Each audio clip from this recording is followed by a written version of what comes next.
It's Golden Hour Adventure Time, featuring everyday people doing extraordinary things.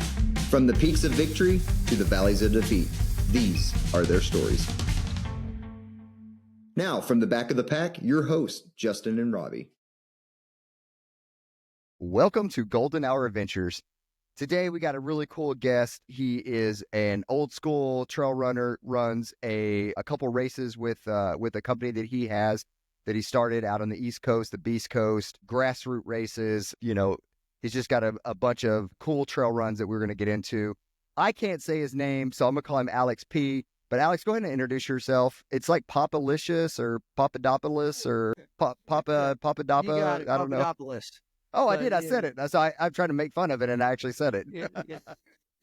But hey, you can go by Papadopoulos, Papadopoulos, Papa, whatever you want. Papa P. Papa D. It's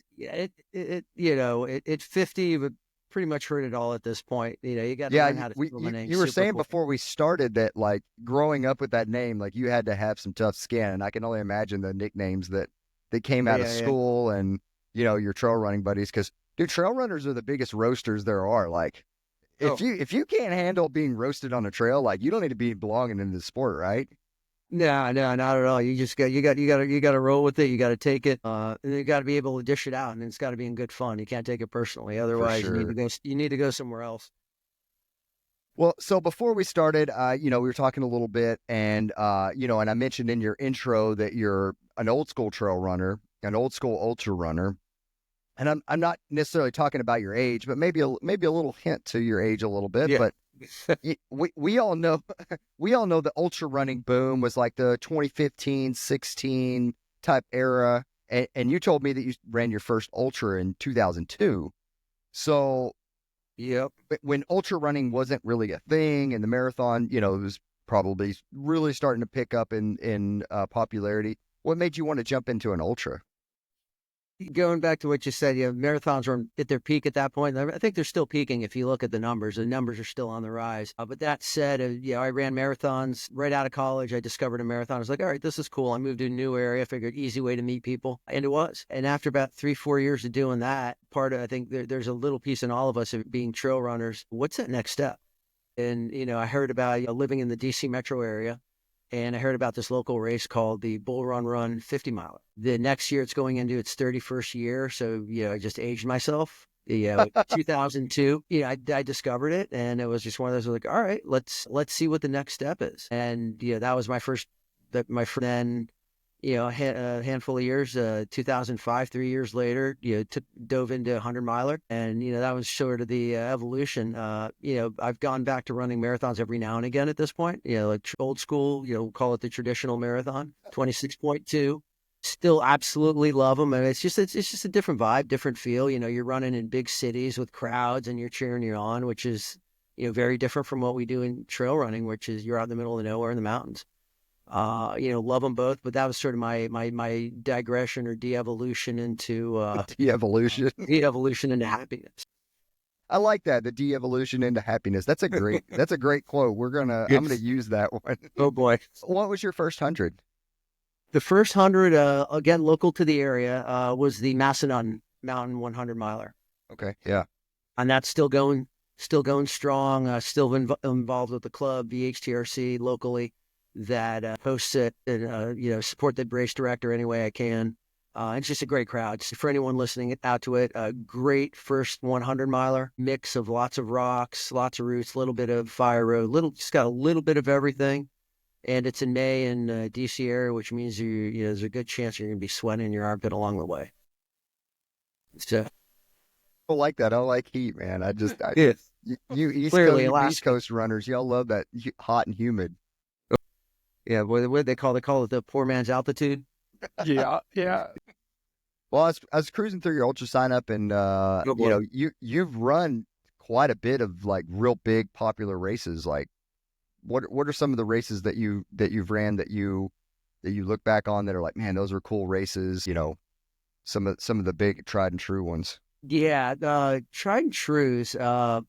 You've looked at the resume, so there's no hiding anything or sugarcoating it. So if you're an ultra runner, you can't hide anything. Like, everyone's gonna know, for me anyways, how terrible of a runner you are.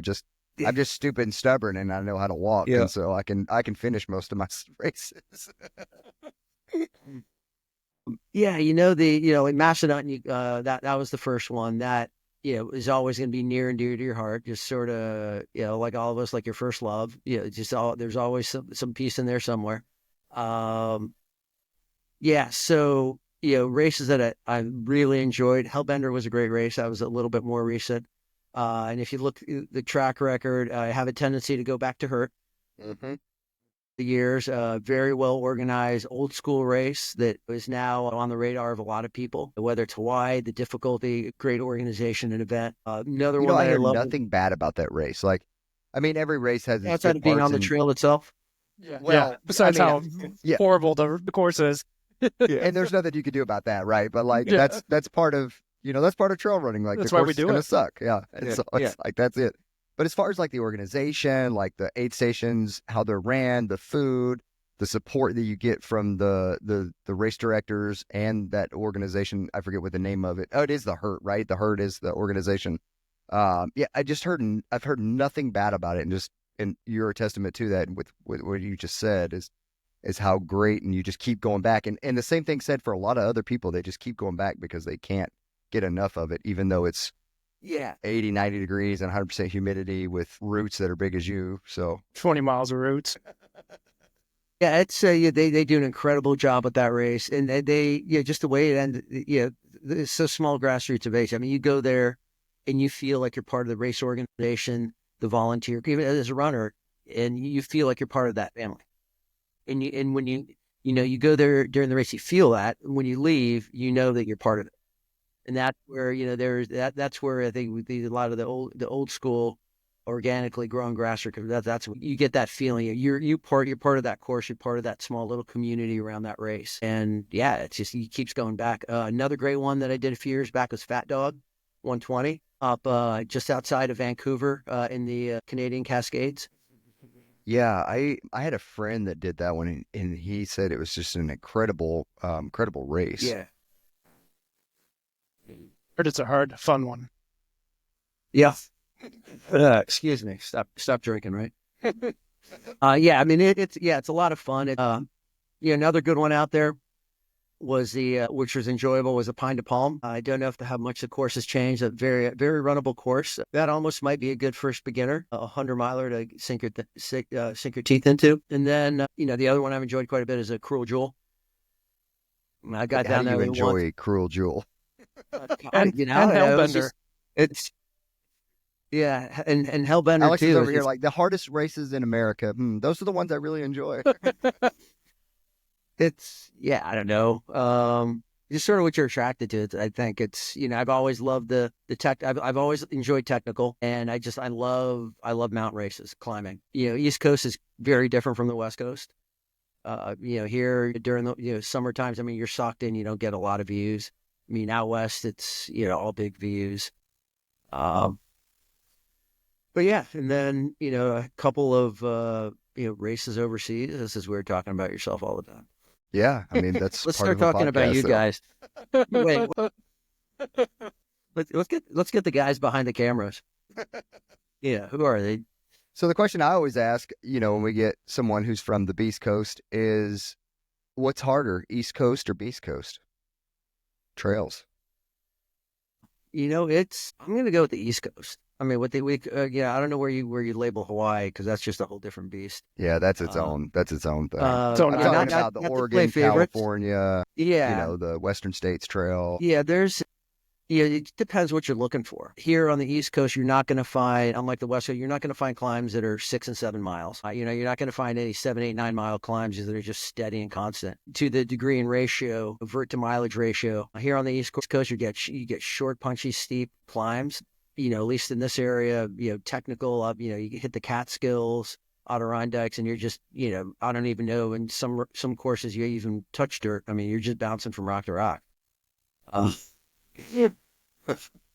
I think to answer, to say the East Coast over the left coast, probably I've not done enough races out west to maybe draw that fair conclusion, but it does seem that the routes out there are a lot tamer. less technical. But at the same time, you get into some of these monster races at elevation. You're at 2-3 miles. You're trying to traverse scree. A 100 mile race, and you're moving at 30, 40, 50 minutes per mile just to cross the scree field, so you don't jam your leg up and twist it in two. Yeah, that's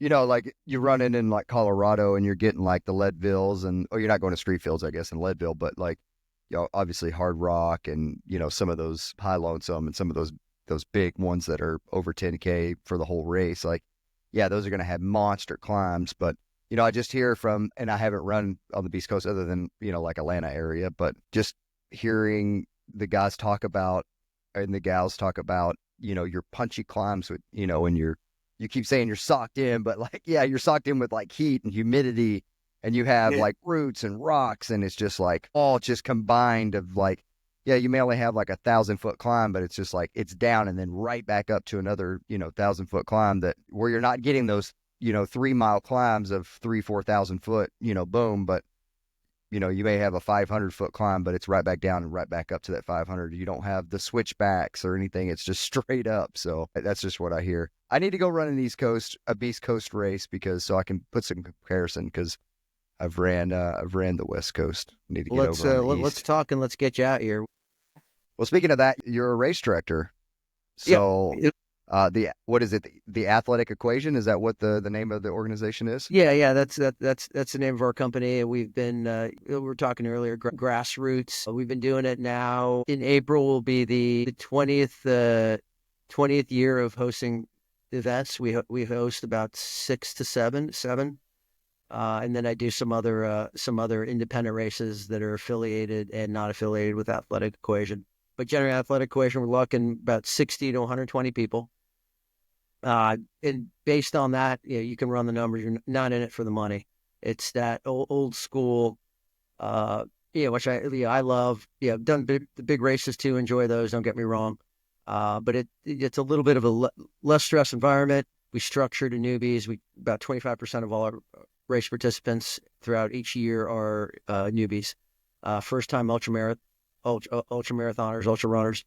But yeah, we focus 60 to about 120 is where we like them. Me on a personal and selfish level, we really want to build a community around the events. And for me, part of it, races I enjoy most is ones where you can go and get hands-on with the race directors. And, my goal at the end of every race is to be able to, even though I suck with names, is to be able to know everyone by name. Or if I don't catch their name, then, I can see them walking down the street. It's like, hey, you ran one of our races, didn't you? Yeah, and that's what we strive for. Where we have based in the DC metro area. We've had a couple outliers over the year. We had a couple years we had one out in Montana. That was unsustainable due to family. When you're spending a month out of the year organizing a race, you got to land your priorities where they are. Family first. Sure. And we've got Jersey, PA, some contract stuff up in New York, and then we've got a new one that we do independent of Athletic Equation called the West Virginia Trail Fest in West Virginia in Snowshoe. Yeah, so but we keep them, we like to keep them small and focus on a good experience for the runners, a low stress environment for your first time ultra runners. And that said, 2 of our events are time-based, an 8-hour and a 12-hour. And, we have a little bit of fun with them where you have different size loops to pick from. So, for example, with our 8-hour race, there's an 8-mile loop for 8 hours. You got a 5-mile loop and you got a 2-mile loop. And you can mix those distances any way you want to maximize your miles for 8 hours. And we do the same thing with our 12-hour. That's kind of cool. So, that's a cool concept. Yeah, I like that. So it's nuts outside of the timekeepers, which is usually us, me, myself. That would be a nightmare to keep track of everybody. Yeah. We've mastered it. Yeah, hopefully we can humbly say we mastered it over the years. But there's always there's always a wrench in it every year that sort of it gets sorted out super quick. But that said, it's sort of fun because the runners, they have an idea of who's fast and who's not. But generally speaking, like on the fast end, the fast guys, the elite folks, like they don't know where they stand. Like they probably know, all right, this one other guy's faster, but because they're mixing up their miles or their loops, they don't know. And then, you miscalculate 2 minutes too long in an aid station, and you're finishing a loop that won't count 30 seconds after the time cut. And that's happened. That's wild. And that's what I love about the timed races is you got to be, Yeah. if you got like an hour left, you got to be on point to get that lap in. It's so fun. It's funny because it changes the dynamic, right? Because if you're chasing cutoffs, that's a different story. Mm-hmm. Where if you're on a timed event and, depending where you're at, and you're like, well, shit, this isn't going to count. And I got 20 minutes to make it in. You're going to do everything you can to make it count. I'm not saying you wouldn't in a cutoff, but sometimes those cutoffs are so far away, right? That you're not going to make it. Where with the time event, you can keep it there in your pocket and know where you're kind of at most of the race. Yeah, and it's one of the you run tried and true, and all of a sudden you do that math in your head. It's like, you got to drop the hammer. And it goes from like a 60-70% effort what you thought on your last loop, and you're going for the victory, and you got to max out at 110 plus in order to get it. Yeah, it's fun like that. But the dynamic on the backside of it is different with the first timers. You've got people who are, it's a low stress environment coming in, achieving something that they never thought possible. And yeah, that's for me, that's where it's most special. That's where you see that's where these types of events and ultras in general are life changers for people. Yeah, I like that you're catering to newbies, not necessarily catering to newbies, but you said that your races are really good for beginner ultra runners. And I think that's really cool that you have somewhat catered to them. And I think time events are, anyone who ever asked me, like, what should my first ultra be? And I'm like, let's find you a timed event because it takes the stress off of cutoffs. It takes the stress off really the race.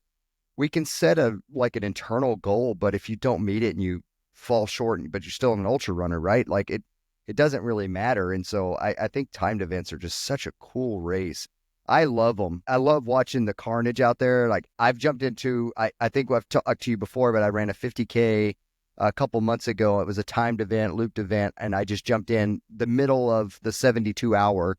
And when I got there, it was like a day and a half into the 72 hour and the pure carnage that was going on. But I loved it because it's like, these guys and gals are out there just grinding it out. And here I am just like, looping them with, my fresh legs for 6 hours. But it's just like, I'm just so amazed at all the effort that people put into these timed events. And I also think maybe not just for new people, but when you're getting up in age and you're maybe not as fast as you once were, the timed events still allow you to get out and maybe get 100-miler in. So like if if I see at these timed events all the time, some people that are like in their 80s and they're chasing like 100-miler, and I'm like, bravo. I hope that one day that I am 80 years old still running 100-milers and like having that platform to do it at. I just think that's such a great thing. So yeah, it is. It really is. And and the other thing that's really neat too is it affords, generally if you're running point to point, especially as a newbie,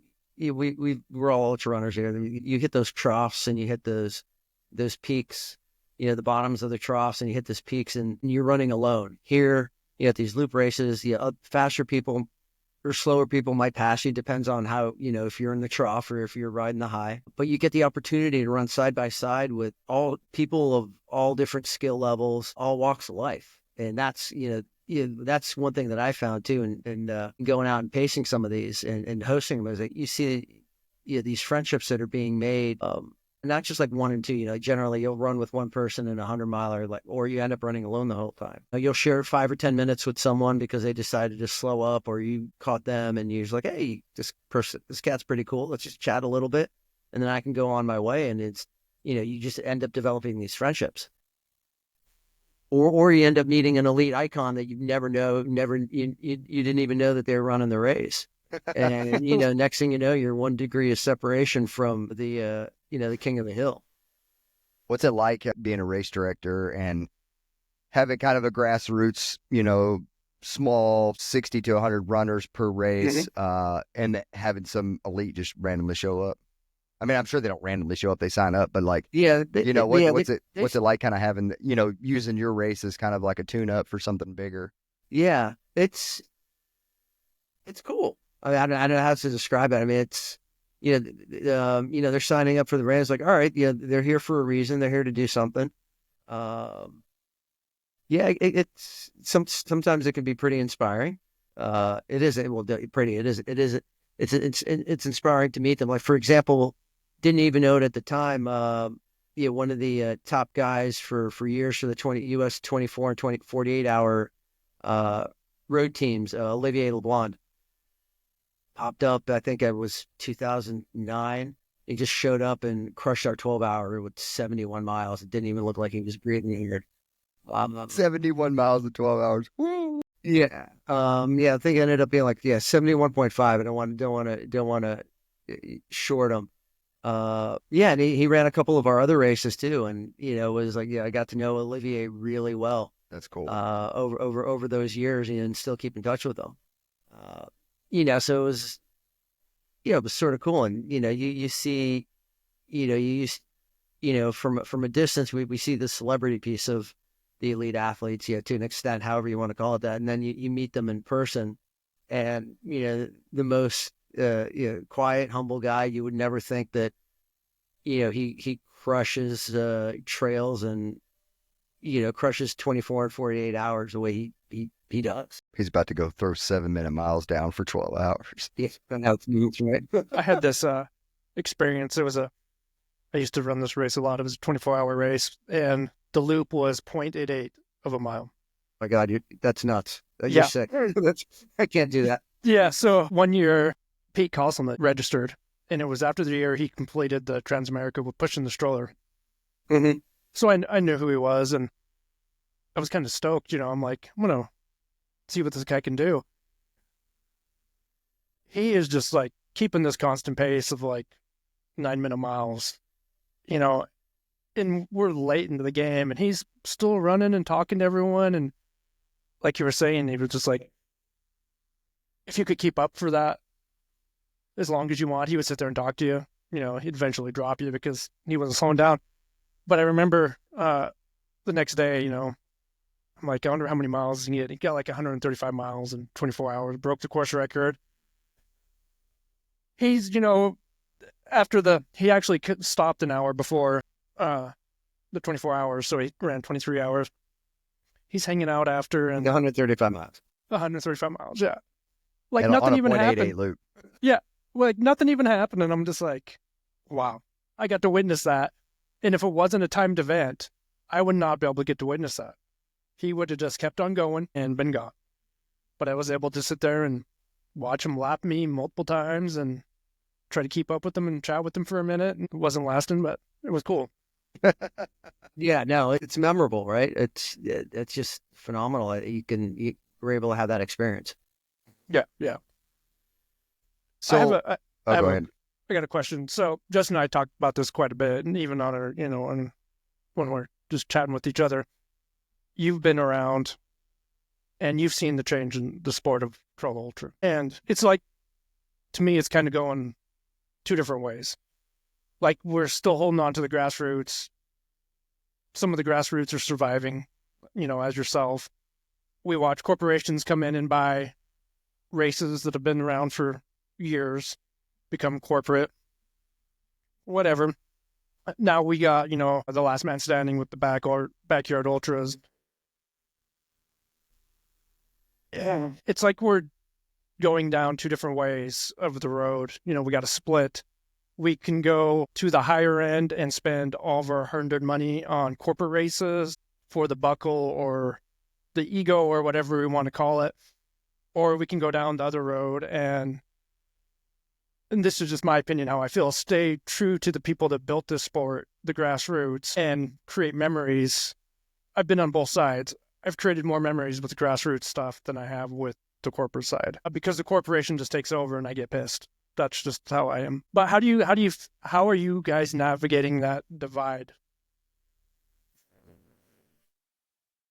I'm just going to say staying true to what we believe in. I think, and it's say maybe sounding political. I don't know that one mode is better to the other. Like you, Robbie, want to stay true to the grassroots. I think that's where it all started. But also, if you look at what do you want to create with the race? Do you want to create, the big corporations, yeah, I'm still learning that piece. Having, I've been on the peripherals. I haven't run any big corporate races yet, so maybe I shouldn't even be talking about this. And putting my foot in my mouth. Don't have that perspective, but I've been around those events. So what do you want? Are you looking for a transactional experience with your trail running? Or you're looking for more of a transcendental experience, where these smaller races that you've got these strong communities. How are the big races going to create? If you're in there for a transactional relationship, great. Go run a big race. But how are they going to develop that transcendental experience for the grassroots runners, for the population in general? Maybe it's just hopping from big race to big race to big race. Maybe that is a transcendental experience. I don't know, does that make any sense? Yeah, no, it makes talking in circles. No, it makes total sense, because what I have seen with people that hop, big race to big race, they have the money and they can afford it and live that lifestyle. Yeah, it's like I can't. It's at 50. We got two kids at 16 and 13. Like that's where the priorities are. It's like I don't. Maybe in 7 years when the kids are out of the house and I'm pushing 60, then I'm going to start doing that. But we manage it. But yeah, I think answering your question, I think it's it really boils down to what those people want, and if and it is a battle. I think that there has to be something out there for everyone. But the key, I think, is how can you creating these big events? Is that good? Is that bad? I don't know. But how can we take, if you want to say believers of the old way, right? However you want to call it, how can we take that small grassroots community experience and scale that up to something large? I think does that make sense? Yeah, totally makes sense. Yeah. I think they both are working in turn with each other. And let me explain a little bit. The big events, let's take Leadville, Cocodona, Western States, right? They're somewhat corporate in all of them, right? But what are they doing with all three of those races and many others? They're live streaming them, right? Everybody is watching those live streams. Everybody's jumping on YouTube. They're checking those out. And that's getting people interested in our sport. Now, they may not jump into a Cocodona or a Leadville. Obviously, they're not jumping into Western States, but they're not jumping into those. They're going to their local grassroots race, and that's the one they're running as their first race. And so I think that these two are working. Don't get me wrong, I love the grassroots stuff, but I think that and I've run the bigger, style races too. Sure we go. But I think that they work it hand in hand, and I don't think we can sit here and talk crap about one versus the other, but I do say that they help each other out, because you're gonna have a runner this year that has watched Cocodona in May, and then July signs up for one of your races and comes out and runs their first 50K. You know what I mean? Like, yeah, no, I agree with you. I think it as much as probably the old schoolers, grassroots don't like it's creating a symbiotic relationship. It is, but it's also pushing the growth of the sport to where it's you can say it's inviting, but it's already there. The big corporate organizations are coming in and hosting these events, and the key is when they do that, are they able to find people who understand the trail culture? Because there's definitely a culture within the trail running community that's not, you can't just come in and blow up massive races and create these massive races without having people who are experienced, creating that community around those events. Because eventually that's the way they're going to survive. No, I 100% agree with that too. You can't just take UTMB, for instance, when they come in and they buy these races, you have to have a race director that understands ultra, or your race is going to fail. And we've seen that with some of their races that they've come in and bought out, that the first year or two that they run that race, that organization doesn't turn out well. And so, they have to iron out some of the kinks that they had. But I think that, Robbie, the race in Utah that was brought up by UTMB, the 50K, Speedgoat. What they did there is they kept Carl on for a year or two. This is the way the first year without Carl. Yeah, so they kept Carl on for 2 years as kind of a consultant, race director. And I think that that's the way, if these big corporations are going to do, they're going to come buy out some of these more popular, what started out at grassroots, and then they grew to what they are, and UTMB or whoever else is buying them out, keeping that race director on for a year or two and kind of hey, this is how we've done things. You can change it how you want, but having that smooth transition, I think, is the way to go. I'm not saying that's what they'll do at every race, and we've seen that they haven't done that at every race, but I think that was a good move on their part, and we'll see how this year goes with it being the first. But yeah, and then it's clearly good business doing that. I mean, it's the people, they similar here locally in Grindstone. Yeah, that was a mainstay with I think Clark Zealand managing that for 10, 13 years, and then UTMB bought it. They've kept him on now. I think this year was the second year, and he's still the race director of the event. Yeah, and we'll see if they keep him on or however those contract details work out. But I think it's good business to do that. It keeps the local people still involved. It shows that the organization that comes in still cares. Like with any business organization, there's a transition. Yeah, Robbie and I had a lot of discussion about the Canadian race with Gary when all that happened, and like there was tons of backlash within the community, and Robbie and I were both kind of on the stance that like business is business, and it's like, I get it. It sucks. We don't want these big corporations coming in and stepping on the little guy's toes. But, when everything came out, all of the news came out, like everything came out, it was kind of like, seems like somebody dropped the ball and somebody else came in and picked the ball up. In the end, business is business. Like, it sucks that the big corporation kind of came in when they did and how it happened. But like, I don't know. I'm probably going to get some hate for that, but business is business, man. Like, if you're going to run a business, you need to run it how you're going to make money, right? And that's, I mean, they're not coming in to buy a race just for, yeah, exactly. Like they're going to make money off of it. That's the whole point. And so they saw a successful race and they took it over. It is that whole piece that was frustrating. I mean, at the end of the day, who knows what was what? Through her, I've gotten to know Gary for, a few years back. Haven't seen him in a few years. But yeah, I mean, the way all that transpired, I think it was unfortunate for everyone. And I don't know that in the end, I don't know that there was a real winner. I don't think there, my book, I don't think there was a winner. I think it was unfortunate all around. And, it's sort of, in my mind, it created a divisiveness in our culture, which just made me sad, because it's, old school grassroots is like, even, before then, it's like people, maybe it was just a product of the times when it happened, right? When a lot of things were, it happened right around COVID, just after COVID, things were starting to shut down, and, it created a lot of divisiveness. That's what I felt within the culture. And it's like, do we need this? How do we get beyond this? Yeah.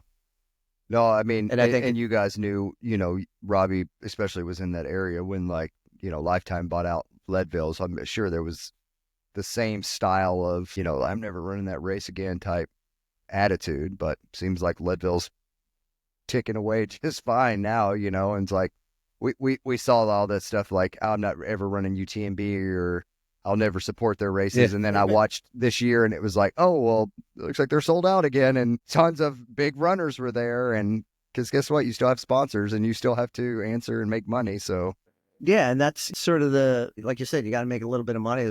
So with what we do, it doesn't pay the bills. It doesn't keep the roof over my head. That's for sure. Yeah. But it's for the love of the game. It's maybe for loving the grassroots piece of it, understanding, the business aspects of it too. Cause it's, look at, I got to look, my wife, she also helps out with the races. We co-own Athletic Equation. It's, she's like, all right, are you making money this year? And it's not about the money, but at the same time, you got to be sustainable somehow. For sure. But going back to the grassroots piece, I think, for us who love the grassroots races, there's so many people coming into our sport, that depending on what you want to do and where you want to go and what your means are, like you were talking earlier about these people who are just have the means to travel from race to race to race. And that's always going to exist and people can do that. But, as people who enjoy grassroots races, it's incumbent upon us to make sure that still continues, and that piece of the culture from where trail running started is something obscure, because that's really what it was early on. If you go back to 2000, or even like you said before the boom in 2016, how many hunters were there before 2016? How many were there 10 years prior to that, just in the U.S. and overseas? And now you look at it as like, I've lost track of the number, what, 400 just here in the U.S. Yeah, it's insane. I mean, I'm chasing Western States qualifier, so my numbers are a lot lower, but even then I still have options to run multiple races every month if I wanted to, but it's like, once I stop chasing that rainbow, it opens up the world, and it's just like, oh my gosh, there's so many cool things that I could go out there and run. Yeah, it is, and it's and now the 100-mile tee, you go overseas. It's like, all right, if you got those means, it's like, all right, you start picking some pretty sexy destinations you can go to and run some just incredible events.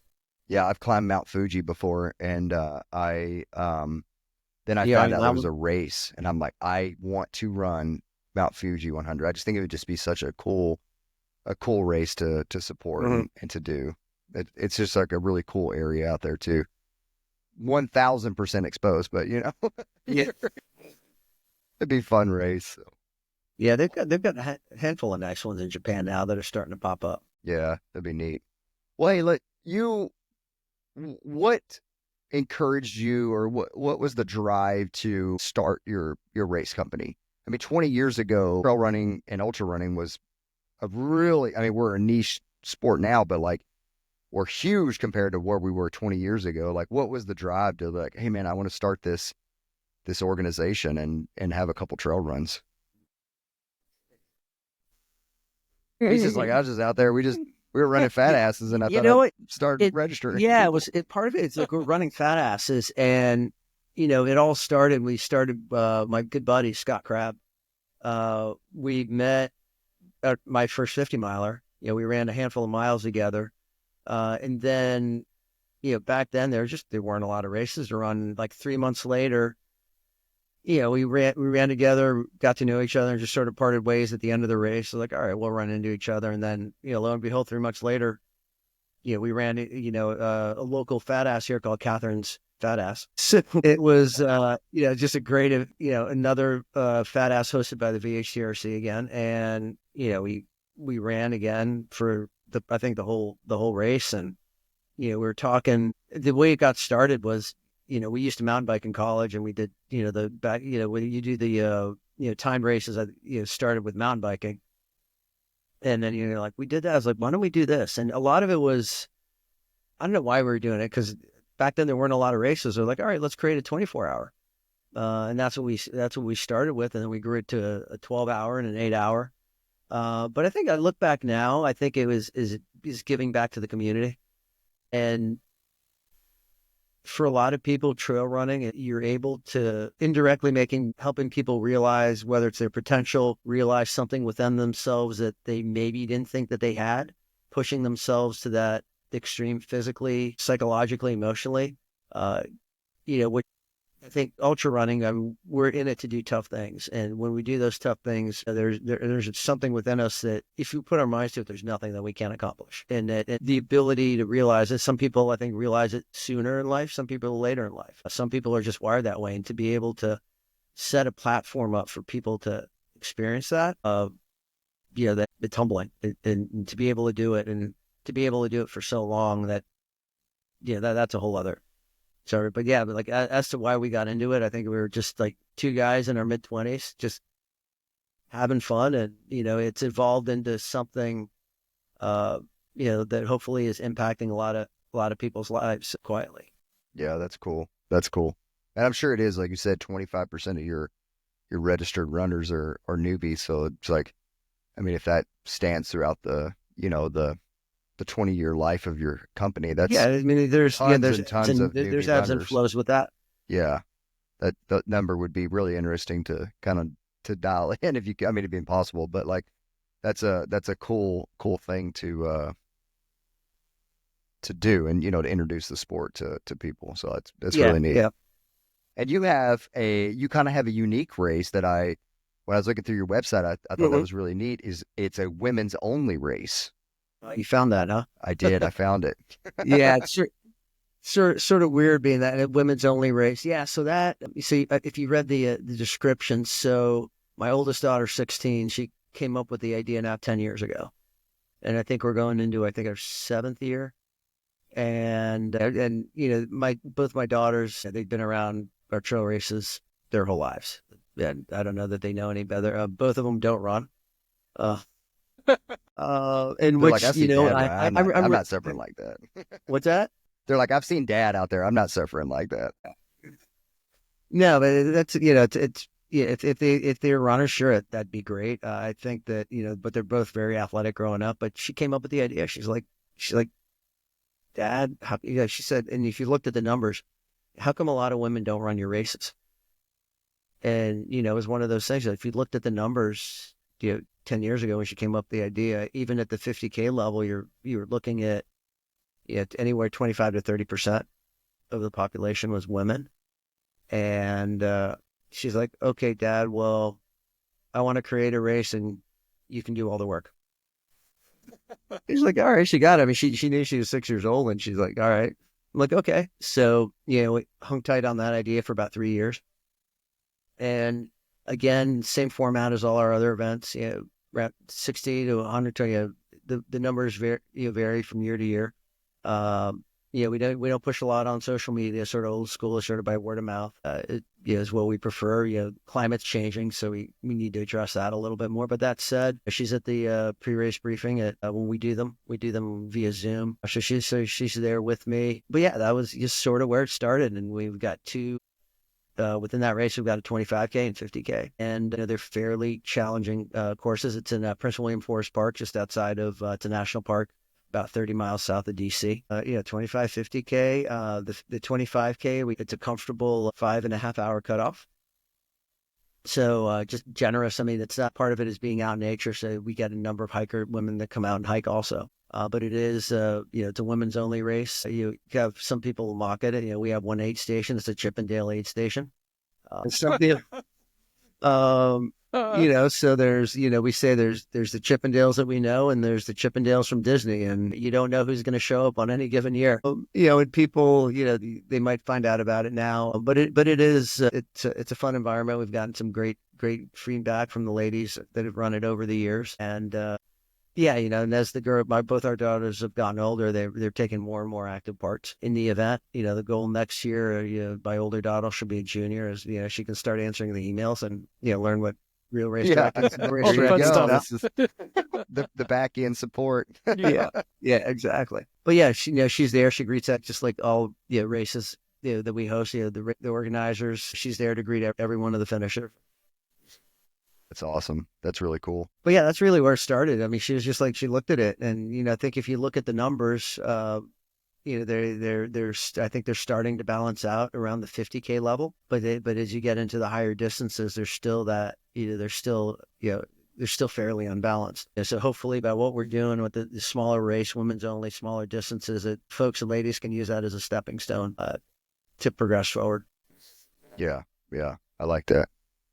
All right. I'm going to quick fire some questions for you, and we want quick answers. I just made these up right here on the spot, so it's going to be fun. I'm lying, I didn't. All right, I got to ask one first. Robbie, I didn't ask it. I know Justin's in Alaska. Where are you at? Rapid City, South Dakota. Okay, all right. You ready? Now I know.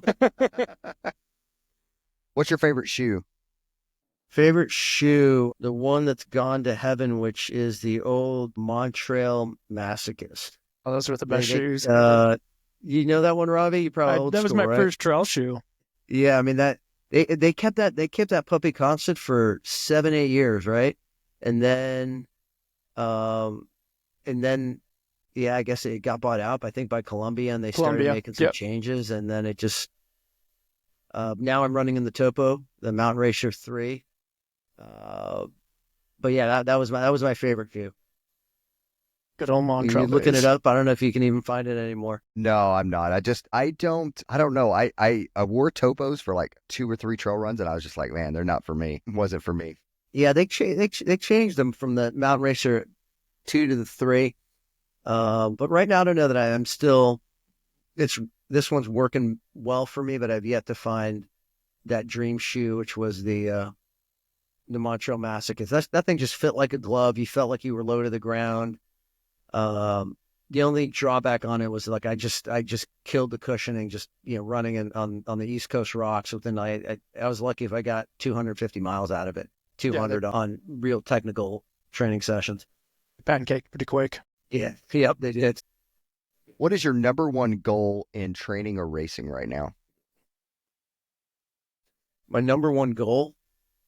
God, this is going to sound really lame. Finish. Hey, that's a good goal. That is a good goal. Yeah. And do you want me to delve into the details on that? Sure. It's a finish. I mean, I last 5 years, if it's the miles that have built up, but between 2 hip surgeries and a crushed foot, it's, the goal was to finish. But really, I look at it in depth as like ultra running takes a lot of time, a lot of personal time, and I make the argument it can even be viewed as selfish. And the amount of time that I do this, I've been fortunate. I have an understanding wife and the kids. But bottom line is I spend a lot of time away from them doing it. And, as much as I owe it to myself, got to make the right decisions on the trail at any given time, right? For your safety. But at the end of the day, you can look yourself in the mirror. You need to get to that finish line. It's not for me, it's for them. Because they make the greater effort. Right? This is a hobby for us, right? I mean, we're out there, we're screwing around, we're having a good time. We bitch about how miserable it is, and we get these blisters on our feet, and we wear topos. That's why. Yeah. It's like all sorts of bad shit happens when you're out there. Your nethers get chafed up, and you got the swamp ass. Or you're walking with the monkey butt. It's like shit. That's awesome. You got no business complaining. Yeah. All right. Last question. If you could identify with one TV or movie character, who would it be and why?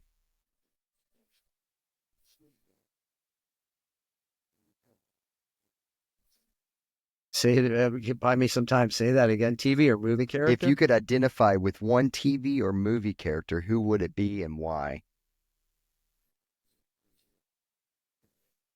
Next question. God, I'm like, I don't know. For as much TV as I watch, movie character, I don't know. I can't. All right, I'll throw you a softball here. What's your favorite pack? What's your favorite pack? Oh, there. That's why I threw you a softball here. I was like, all right, well, let him redeem himself a little bit. USW hydration packs. Check us out at uswe.com. Now, favorite character? God, I